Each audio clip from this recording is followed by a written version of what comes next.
박한식 교수와 함께 선을 넘다. 오늘 또 교수님 모시고 이야기 나누겠습니다. 교수님 반갑습니다. 네, 안녕하십니까. 네. 네. 자, 오늘은 비판적인, 우리가 방송에서 항상 비판적인 그 논의를 했지만 특히 이제 한반도 평화 정책 관련한 이야기를 좀 해보려고 합니다. 제목을 이렇게 달았습니다. 한반도 평화 정책의 비평화성, 이런 제목으로 오늘 얘기를 좀 해볼까 하는데요. 한반도 문제 해법, 당면한 경색 국면, 남북 경색 국면에 대한 다양한 그 해법, 주장, 움직임들이 있습니다. 특히 이제 문재인 정부는 종전선언하자 이런 얘기를 하고 있고요. 또 지금 뭐 최근에는 한미 당국 사이에 뭐 문안 최종 조율 단계에 들어갔다 이런 보도도 있습니다만, 그 다음에 작년부터는 이제 코로나 백신 지원을 매개로 해서 남북 관계를 좀 풀어보자. 통일부와 청와대를 중심으로 이런 주장을 많이 얘기했고요. 또 최근에는 이재명 민주당 대선 후보가 이제 상원 의원을 만나가지고 15년 후에 한반도가 어떻게 될 것 같냐 이렇게 얘기를 했더니 15년 후에 한반도는 비핵화된 한반도 이렇게 전망을 하고 얘기를 했습니다. 그리고 또 하나는 그 평화 경제론을 얘기했어요. 자신의 이제 그 남북 관계 통일 정책 관련한 얘기를 하면서 평화 경제론을 얘기했고요. 경제적 협력 관계를 강화해야 평화 정착될 수 있다. 이런 얘기를 하면서요. 북한을 국제 투자국으로 만들자. 그게 이제 주변국들의 모든 이해관계를 다 대변할 수 있는 그런 정책이다. 이런 얘기를 하기도 했습니다. 또 지금은 뭐 추진이 안 되고 있습니다만 몇 달 전까지 해도 이제 평화운동 단체들이 내년 2월에 있는 베이징 동계올림픽에 기차를 타고 응원을 가자. 기차를 타게 되면 이제 그 북을 경유하기 때문에 이게 남북 관계의 진전에 도움이 될 거다. 이런 주장을 하면서 그런 운동을 하기도 했습니다. 자, 이렇게 여러 가지 정부 그리고 정치인 그리고 평화운동 단체들의 그 평화 정책, 평화 운동 이런 것이 실제로 이제 한반도 평화에 기여하냐 그 이런 주제를 가지고 또 비판적인 논의를 해보려고 하고요. 한반도 문제 해결, 한반도 평화 문제 해결의 진정한 방법론이 뭐냐, 정책이 뭐냐 이런 얘기를 좀 해보고자 합니다. 자, 우선 이제 그 한국에서 나타나는 정부 당국 그리고 전문가, 정치인, 민간 단체의 여러 가지 평화 정책, 평화 운동에 대한 총론적인 평가를 한번 내려주시겠어요? 한국은 한 나라지만은 평화 정책이나 평화안을 제시하는 건 여러 종류의 단체가 있고 개인도 있겠지만은 또 여러 종류가 있습니다. 대충 해서 그 한 서너 가지로 볼 수 있는데, 첫째 우리가 보는 거는 인도적인 지원입니다. 그 인도적인 지원, 뭘 쌀을 보낸다든가 식량을 보낸다든가 코로나 바이러스를 우리가 가서 도와준다든가, 그건 이제 순수한 인도적인 거죠. 인도적인 제스처. 이게 쭉 나와 있고 지금까지. 그 다음에 둘째 나와 있는 것은 정치적인 제스처인데, 그거는 종전 협정을 하자. 그겁니다. 정치적으로 종전을 인정하자. 하는 그런 거고.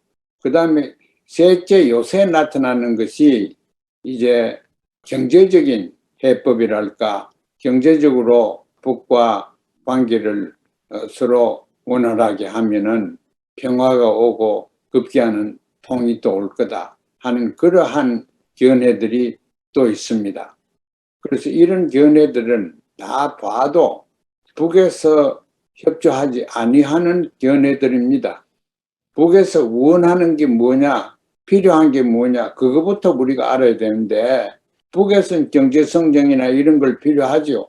또 국제사회에 나가서 주권 국가로서 행세하려고 하는 걸 노력을 많이 합니다. 지금도 시정연설 했는 것도 세계를 대상으로 해서 해야 될 일은 하겠다. 환경 문제도 우리가 하겠고 전쟁 문제도 우리가 하겠고 뭐 그런 얘기를 많이 했어요. 그런데 자기가 원하지 않는 거를 남쪽에서 또 미국에서 자꾸 제안을 지금까지도 해오고, 지금도 북이 원하지 않는 거를 오히려 북이 하기를 꺼려하는 것을 한다고. 예를 들어서 인도적인 거 뭐 지원하겠다 그러지 말고, 인도적인 지원이나 무역을 하는데 제재를 완화시키는데 이력을 마크해서 한미 관계에서 그런 일을 한다든가, 그런 건 퍽 좋지요. 좋은데 저 사람들은 제재를 완화시켜 버리면은 우리는 우리대로 경제 성장도 할 수 있고 정치적인 발전도 우리가 해낼 수 있다. 이렇게 철저하게 생각하는데 그걸 그냥 묵살시켜 버려요. 그러면 안 됩니다. 잘하려면 잘해봐라. 걸림돌이 되는 것은 지금 국제적으로 미국이 앞장서가 하는 제재다. 그러면 제재만 완화시켜주면은 우리는 우리대로 잘 살 수 있으니까 다른 거 주지 마라. 코로나 바이러스는 우리는 환자도 하나도 없다 그러는데 왜 자꾸 그게 야단냐. 지금 그렇게 얘기를 하고. 그리고 사실 그래요. 환자가 없다 그러고 자기들 온 마스크 안 차는 사람 없고 100% 이렇게가 자기 나름대로 하고 있는데 자꾸 거기 있는 사람은 코로나 걸려가 다 죽고 있는 것처럼 이렇게 인상을 자꾸 한국 측에서 보낸단 말이죠. 그러면 거기에 대해서 반감을 가집니다. 그게 지금 또 계속하고 있는 거고 경제적인 건 또 더 말할 것도 없습니다. 경제가 GNP per capita나 국민 총생산량이나 이런 미국식 서양식으로 자본주의식으로 보는 척도에 의하면은 뒤떨어졌죠. 그러나 분배의 가치나 분배의 정의로 봐서는 또 앞장선 데도 적지 않아 있습니다. 그게 평등하게 분배되었다는가, 모든 사람들한테 국가가 생활비를 보장한다든가 이런 건 잘 된 것입니다. 그래서 그걸 계속해가 하라. 그런 건 잘하는 거다. 저쪽 북쪽 사람들을 깔보면 안 됩니다. 지금 깔보고 있어요. 다 모든 민간인들도 북쪽 사람들은 깔봅니다. 돈도 없고 하니까. 그래서 경제적으로 자기들이 윤택하게 이렇게 활약을 하면은 경제적으로도 괜찮아질 수 있습니다. 그럼 자기들이 자기 돈을 벌게 우리가 도와줘야지. 우리가 자기가 돈 벌이도록 우리가 아니면은 안 된다. 이런 오만한 정책은 한국에서 보내지 않아야 됩니다. 그러한 것이 전체적인 게 모든 문제에서 이제 정치적으로도 종전선언 같은 것도 의미도 없고 그걸 이행할 수도 없습니다. 종전선언 하면은 뭐 미군 철수한다든가 군사 행동을 안 한다든가 이렇게 해야 되는데 지금 문안이 나오면 제가 조심스럽게 보고 또 말씀드리겠습니다. 그 종전선언이 원하는 대로 실현 불가능하다고 생각합니다. 그래서 이런 전체적으로 봐서 남쪽에서 각각 분야에서 이렇게 저렇게 하려고 그러고 또 감상적으로 하는 게 또 남북 관계는 감상 가지고 해결 안 됩니다. 감상적으로 기차 타고 평양을 지나가지고 북경 가서 우리 그러면 공동팀을 하든가 해야지요. 그건 감상적이지 뭐 그것 가지고 통일도 되는 거 아니고 그것 가지고 서로 국익에 맞는 결과가 나오지 않습니다. 그래서 인도적인 거, 경제적인 거, 정치적인 거, 감상적인 이런 분야에서 있는데 이 하나하나가 북으로 하여금 오히려 역효가 나타나는 그런 내용이라고 저는 생각합니다. 저도 보니까요. 이게 포장은 이제 평화와 대화 협력을 포장돼 있지만 실질적으로는 북을 압박하는 정책으로 비수를 감추고 있는 것 같은 느낌이거든요. 그러니까 예를 들면 저는 이제 북의 입장에서 봤을 때는 야, 경제 발전 우리가 할 테니까 방해만 하지 마. 제재나 이런 식으로 방해만 하지 말고 남북 간에는 분단 문제를 해결하기 위한 진일보된 정책 근본 문제를 다루는 걸로 대화를 해야지 무슨 뭐 그 비정치적인 분야를 정치적인 분야 해결 없이 하려고 하는 것 자체가 그냥 보여주기 식으로 이해될 수밖에 없을 것 같습니다. 실질적으로 의미 있는 관계가 발전되기 위해서는 의미 있는 대화가 있어야 됩니다. 남북 간에는 대화 문화가 전혀 없습니다. 대화라는 것은 내가 잘한다는 걸 자랑하는 게 대화가 아닙니다. 대화라는 것은 상대방을 이해를 해야 됩니다. 상대방을 비난하는 게 중요한 것이 아니고 상대방이 어떻게 살고 있다. 자기들은 자기 문제를 이렇게 해결하고 있다. 의식주 문제를 이렇게 해결하고 있으며 교육 문제를 이렇게 해결하고 있으며 이해하기 위해서 우리가 대화를 하고 방문도 하고 악수도 하고 껴안고 다 그렇지 않습니까? 그러니까 이해한다는 거, 이게 얼마나 중요한지 모릅니다. 이해가 우리 영어로 understanding 아닙니까? overstanding이 아니라고. 위에서 서는 게 이해가 아닙니다. 밑에 선다. 그게 이해입니다. 그 이해라는 건 자기를 겸양하는 데서 이해가 제대로 됩니다. 그리고 남북 간에는 서로 기재기만 지금 자꾸 하고 있거든. 그래서 대화라는 거는 상호 이해를 정진하기 위해서인데, 상호 이해라는 것은 북은 우리하고 같은 게 어떤 거며 우리하고 차이점은 어떤 거다. 그걸 우선 아는 것이 대화의 목적입니다. 그래서 자꾸 지금 대화하면 평화가 온다고 그러는데, 대화 잘하면 평화가 도움이 되지요.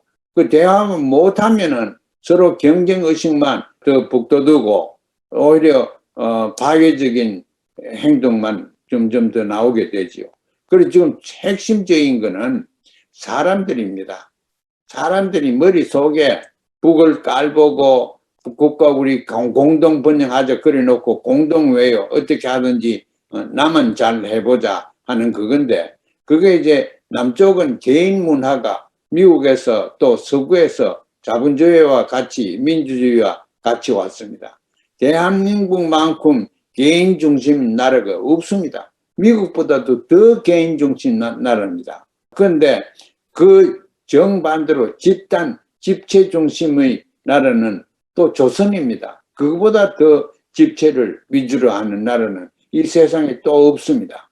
그러니까 이 극과 극이 지금 대치대가 있다면 대치대에 있는데, 이걸 해소시키기 위해서는 조화라는 개념을, 조화라는 건 이질과 이질을 동질을 만드는데 조화의 의미가 있기 때문에 조화라는 개념을 가지고 우리는 평화를 해야지, 지금 평화 뭐 한다 하는 게 전부 다 평화가 아니고 경쟁이고 안보고 이래요. 내가 무기 더 많이 가지고 내가 돈을 더 많이 가지고 있으면 내 마음이 편하다. 그거는 안보지 절대 평화가 아닙니다. 그러한 평화는, 안보를 추구하는 것은 더욱더 마찰을 생기게 하고 지금 군사적인 대결까지 얼마든지 가능합니다. 그 대화 얘기로 그 말씀을 하시는데, 지금 그런 주장하거든요. 그 청와대에서 얘기하고 또 미국 정부가 얘기하는 게 이제 남북 대화, 북미 대화를 하자. 이게 그렇게 공개적으로 제안을 한단 말이죠. 대화가 긴장을 완화시키고 관계 회복에 도움이 되고 평화를 정착시킬 수 있다. 이제 이런 식으로 얘기를 하는데, 이게 대화가 평화를 만드는 방법이냐? 지금 하는 대화 방식이라는 게 합의를 한 것도 노골적으로 깨버리는 그 대화 결과를 보면서 대화가 평화를 정착한다? 이게 굉장히 이율배반적인 얘기라는 얘기죠. 평화를 안보로 봐서 그래요. 대화를 함으로써 상호 이해를 하게 되면은, 대화하기 전에 내가 상대방에 대해서 알고 싶은 게 있어야 되거든. 다 남쪽 사람들이 요새 북에 대해서 다 안다고 생각해요. 다 아는데 그건 북의 결점만 지금 다 알고 있어요. 결점이라고 사료되는 것만 알고 있다고. 그러면은 평화가 안 해줘요. 대화도 안 옵니다. 그래서 사람이 달려 있습니다. 남쪽 사람이나 북쪽 사람이나. 문 대통령 말씀한 것처럼 북은 이미 우리 체제 경쟁에서 날아갔다, 이렇게 생각하고 북을 깔보면은 절대 평화도 안 오고 안보도 아닙니다. 두고 보세요. 그래서 핵심은 남쪽과 북쪽에도 의식구조, 정치 문화, 신념 체계, 개인 또 집단도 마찬가지고 북에 대해서 옳게 이해를 해야 됩니다. 있는 그대로 우리가 읽을 수 있어야 돼요. 요새 경제가 그래 어려운데 그 사람들은 식량은 어떻게 하는가? 그거 열심히 공부를 해야 돼요. 그 요새는 많은 사람이 굶어 죽고 허덕이지는 않습니다. 외부에서도 식량 원조도 없고 하는데 어떻게 저렇게 하는가? 그 우리가 들여다봐야 됩니다. 그거 다 하고 있습니다. 그리고 그걸 대화로서 발견을 해, 서로 대화로서 발견을 해야 됩니다. 북도 마찬가지요. 남에 대해서 이제 중국이 저렇게 나오고 하는데, 당신들은 미국과 중국 사이에서 어떤 정책과 어떤 외교를 쓸 건가 하는 거를 물어보고 대화하고 이래서 이해를 해야 돼요. 그런 서로 이해를 높이는 것이 대화의 목적이고 그런 이해가 없으면은 평화가 시작도 못합니다. 그래서 남북은 대화를 중요하게 생각은 한다고 많이 해요. 그런데 대화의 목적이 상대방의 약점을 찾아내고 하는 것이 대화의 목적이기 때문에 안 됩니다. 그래서 우리는 본질적으로 통일교육이라는 가는 것도 통일에 필요한 의식구조, 필요한 신념체계, 필요한 태도, 행동량 이런 것을 우리가 다 배우고 발전시켜야 됩니다. 말씀하신 것 중에 저는 그렇게 표현했거든요. 대북 우월주의가 심하다. 문재인 대통령이 그 기념사에서 얘기했던 것처럼 뭐 GDP 얘기하고 무역량 얘기하고 이런 것 자체가 대북 우월주의의 표현 중에 하나라고 보거든요. 근데 예. 그걸 듣는 제가 막 얼굴이 화끈거리더라고요. 이런 거 있지 않습니까? 막 어떤 부자가 돈이 많다고 인격까지 높은 건 아니지 않습니까? 그게 더 우월하고 뭐 행복한 것도 척도가 될 수 없는 건데 그 부자 돈 자랑하는 느낌이 들었단 말이죠. 굉장히 부끄러운 태도였고 관점이었다 이런 생각이 들었어요. 경제 문제 얘기로 한번 얘기 좀 나누고 싶은데요. 그 평화 경제 얘기를 정책으로 내놓고 있습니다. 이재명 후보는. 그래서 북한을 국제 투자 국가로 만들면 미국도 이해관계가 얽혀 있고 일본, 러시아, 뭐 중국 등등의 나라들이 경제적인 이해관계가 얽히게 되기 때문에 한반도에 평화 정착될 수 있다. 이제 이런 주장을 해요. 약간 좀 환상적인 주장 같은데 이런 평화 정착, 경제적인 협력으로 평화를 정착한다. 이런 발상 자체를 어떻게 보십니까?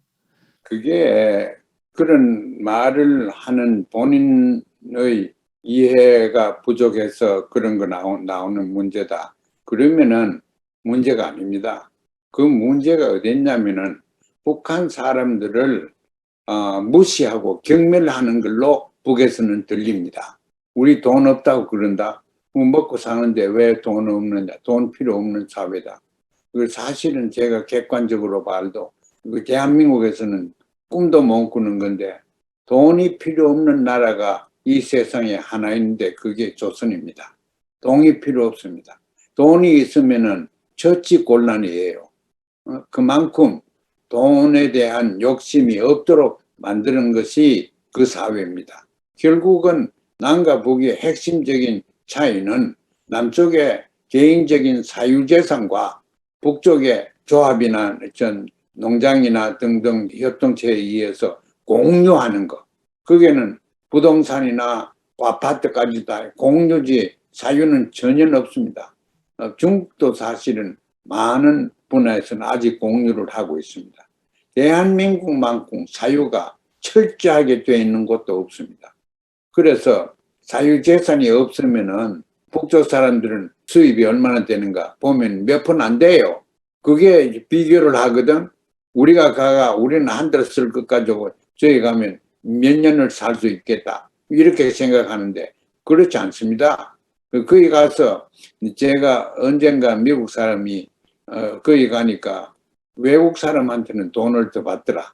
묘향산에 들어가려고 하는데 그 입장권을 외국 사람한테는 몇 배를 받고 거기 있는 사람은 돈을 안 받더라. 그래가지고 되겠느냐. 불평등하대. 이 사람 정신이 나갔지. 그 국민은 거기에서 돈을 내든지 어떻게 하든지 충성과 목성을 바치고 체제에 공헌을 하지 않아요. 그러니까 그 체제가 자기한테 뭐 주는 거는 공짜로 줘도 그거는 공짜가 아니에요. 자기가 그렇게 했기 때문에. 외국 사람이 그거 투어리스트로 가가지고 뭐 물건 좀 비싸게 받는다고 해서 비판하는 이런 사람들은 제가 북에 가서 그래서 이런 사람들은 다시 오라고 그러지 마라.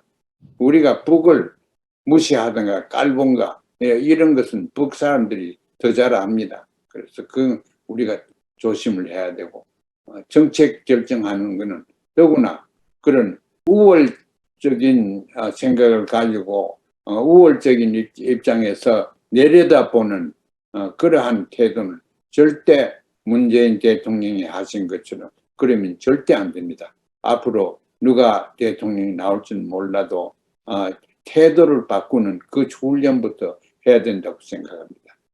이제 논점을 하나 더 다시 더 집중을 시켜보면요. 경제 협력을 강화하면 평화가 정착된다라는 것이 한반도 상황에서는 지금 저는 환상이라고 보거든요.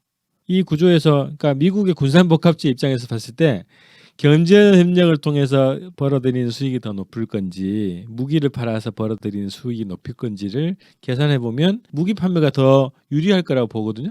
경제협력은 지금 북조선하고 경제협력이 미국에 만약에 해가지고 경제적으로 덕을 본다고 하더라도 그걸 장기성이 있고 신뢰성이 있는 그런 관계라고 절대 보지 않습니다.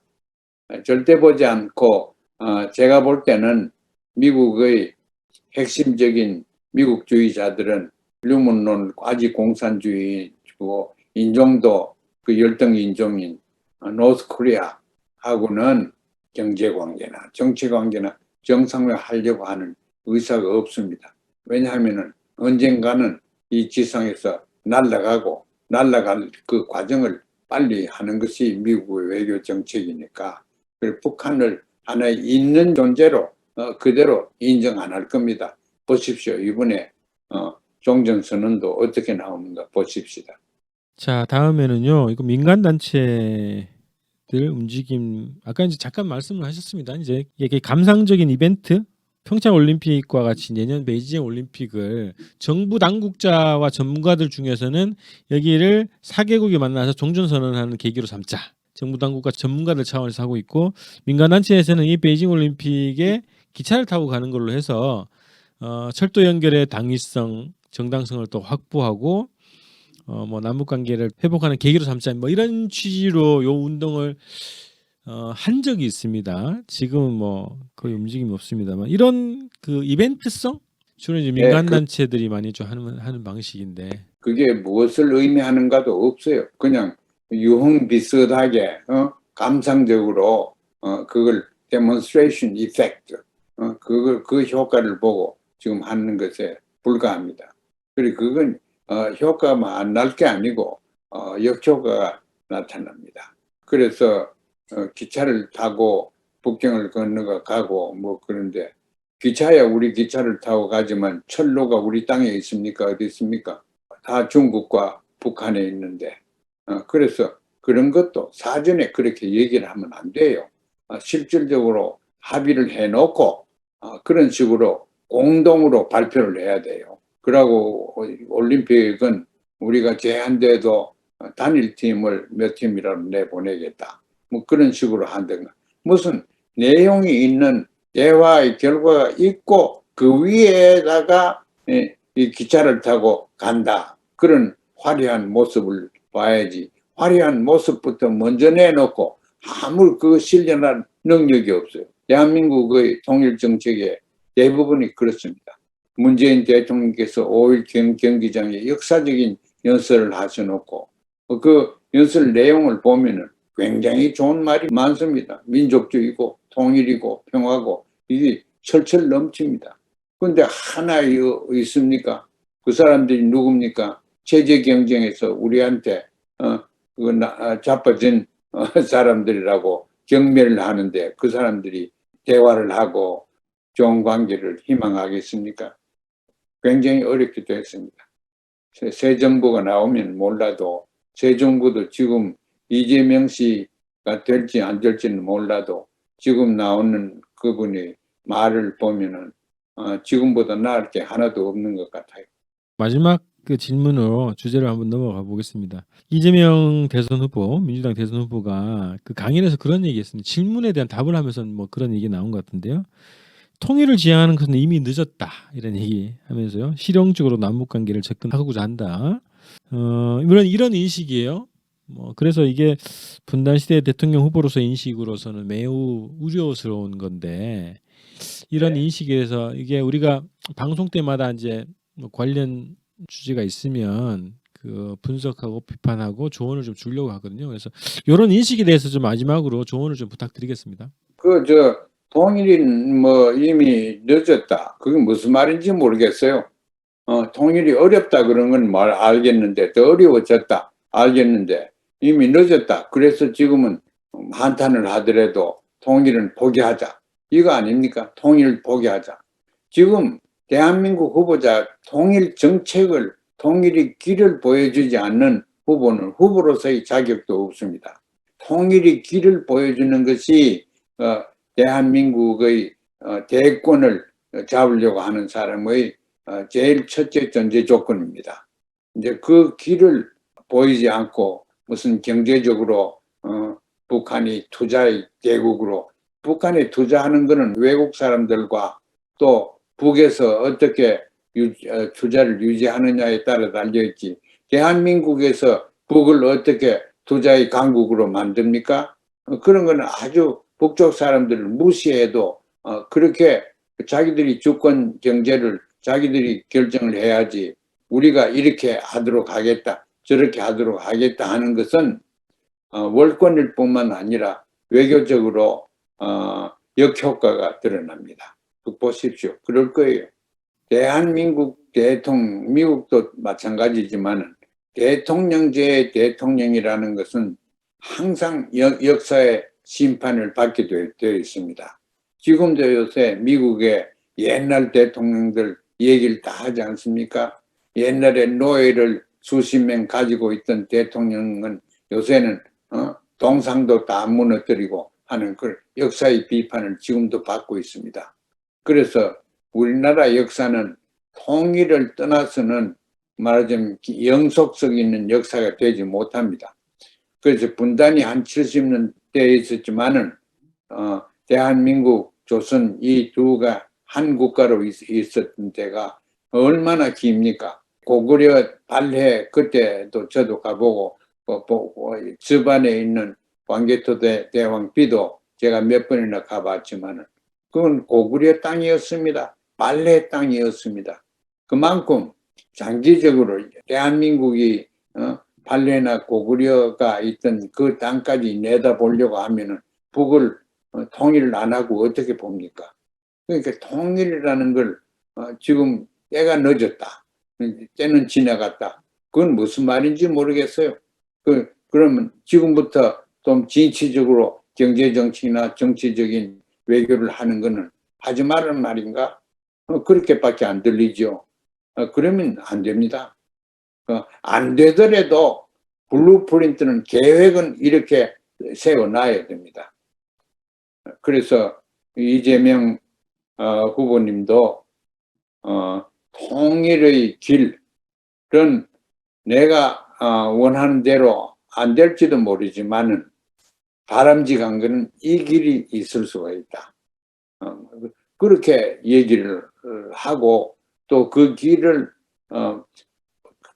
보여주면서 자문위원들한테 길을 실현하는 정책과 전술, 방법을 고안을 해라. 이게 대통령이지요. 그래서 대통령 통일 정책에 대한 설계도가 머리에 없으면 대통령 할 자격이 없다고 저는 생각합니다. 네, 고맙습니다. 어떤 후보가 대통령이 되더라도 분단된 한반도에서 대통령을 하겠다고 하는 사람이라면 분단을 극복하는, 그것도 평화적인 방법으로, 번영하는 방법으로 분단을 극복하는 통일 정책을 세울 때라야 자격이 생긴다, 이런 생각이 들었습니다. 통일 후가 또 30년, 50년, 100년에 통일된 우리 조국이 이렇게 되기를 희망하며 될 가능성이 있다. 그 미래를 또 지향하면서 미래의 각본을 보여줘야 됩니다. 누가 대통령 후보자는 그 한 사람은 그걸 보여야 됩니다. 자, 이렇게 해서 오늘 한반도 평화 정책의 비평화성, 통일이 평화다라고 하는 그런 주제로 이야기 나눴습니다. 다음 방송 때 뵙겠습니다. 고맙습니다. 네, 감사합니다. 네.